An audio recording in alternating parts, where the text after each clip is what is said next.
বাংলাদেশে ক্ষমতার পট পরিবর্তনের পর ভারতের সঙ্গে সম্পর্ক এক নতুন বাস্তবতার মুখোমুখি হয়েছে।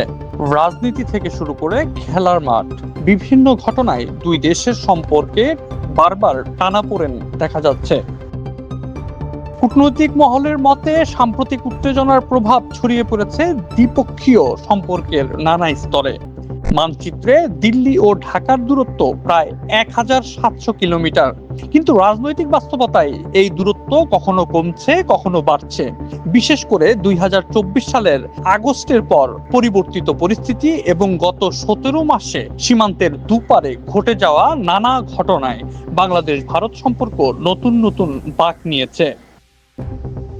ভিসা ও বাণিজ্য সীমিত করা, একে অপরের রাষ্ট্রদূত তলব, দূতাবাস লক্ষ্য করে বিক্ষোভ, এমনকি সংখ্যালঘু নির্যাতনের অভিযোগ, এসব ইস্যুতে সম্প্রতি দুই দেশেই পরস্পরের দিকে অভিযোগের আঙুল তুলেছে। উত্তপ্ত রাজনীতির আঁচ গিয়ে লেগেছে খেলার মাঠেও। ভারতীয় প্রিমিয়ার লিগ থেকে বাংলাদেশি ক্রিকেটার মুস্তাফিজুর রহমানকে বাদ দেওয়া এবং বাংলাদেশের পক্ষ থেকে বিশ্বকাপের ভেন্যু পরিবর্তনের আবেদন, এই ঘটনাগুলো নতুন করে আলোচনার জন্ম দিয়েছে। আন্তর্জাতিক সম্পর্ক বিশ্লেষকদের মতে ঢাকায় দীর্ঘদিনের ঘনিষ্ঠ রাজনৈতিক শক্তি আওয়ামী লীগের অনুপস্থিতি যেমন ভারতের অস্বস্তির কারণ, তেমনি দেশটির অভ্যন্তরীণ রাজনৈতিক বাস্তবতাও বাংলাদেশ প্রশ্নে বড় ভূমিকা রাখছে। আন্তর্জাতিক সম্পর্ক বিশ্লেষক পারভেজ করিম আব্বাসী বলেন, পশ্চিমবঙ্গে বিজেপি ক্ষমতায় এলে পূর্ব ভারতে দলটির পূর্ণ আধিপত্য প্রতিষ্ঠিত হবে।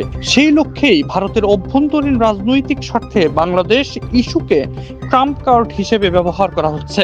সম্প্রতি ভারতের পক্ষ থেকে বাংলাদেশের নির্বাচিত সরকারের সঙ্গে সম্পর্ক উন্নয়নের ঘোষণা এবং বেগম জিয়ার মৃত্যুর পর ভারতের পররাষ্ট্রমন্ত্রীর ঢাকা সফর, এই ঘটনাগুলো যখন সম্পর্ক স্বাভাবিক হওয়ার ইঙ্গিত দিচ্ছিল, তখন ক্রিকেট ইস্যুতে ভারতের ভূমিকা নিয়ে প্রশ্ন উঠেছে।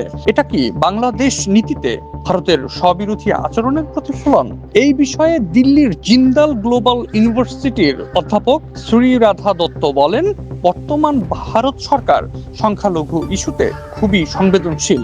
পাশাপাশি বিসিসিআই এর প্রধান ভারতের স্বরাষ্ট্রমন্ত্রীর ছেলে, এই ধরনের প্রভাব কাজ করাটা অস্বাভাবিক নয়। তবে তিনি মনে করেন রাজনীতির সঙ্গে খেলাধুলার মেলবন্ধন হওয়া উচিত নয়।